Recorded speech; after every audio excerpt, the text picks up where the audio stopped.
Hey everyone, welcome to cell light pulse.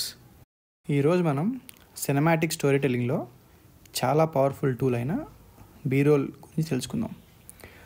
అంతకుముందు film ఉన్నప్పుడు 2 roles ఉండేవి, ఏ రోల్, బీ-రోల్. మనం సినిమా వెనుక వీడియోలో వస్తువులు, సిటీ షాట్స్, అట్మాస్ఫిరిక్ షాట్స్ ఇవన్నీ చూస్తాం కదా, అవన్నీ బీ-రోల్ నుంచి తీస్తారు. బీ-రోల్ అంటే మెయిన్ స్టోరీ ఫుటేజ్కి అడిషనల్గా యూజ్ అయ్యే సప్లిమెంటరీ విజువల్స్.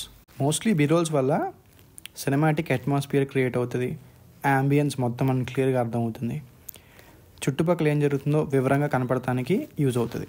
సింపుల్ ఎగ్జాంపుల్ ఏంటంటే, కుకింగ్ వీడియోలో మెయిన్ పర్సన్ ఎక్స్ప్లెయిన్ చేస్తూ ఉంటారు కదా, పక్కన వెజిటేబుల్ కటింగ్, స్పైసెస్ ఇవన్నీ చూపిస్తూ ఉంటారు కదా, అవన్నీ బీ-రోల్ నుంచి వచ్చేవి. మనం జనరల్గా ట్రావెలింగ్ వీడియోస్లో చూస్తుంటాం కదా, city streets, drone shots, food close-ups, ఇవన్నీ బీ-రోల్ లాగా తీసి మన వ్యూయింగ్ ఎక్స్పీరియన్స్ని ఎన్హాన్స్ చేయడానికి యూజ్ చేస్తూ ఉంటారు.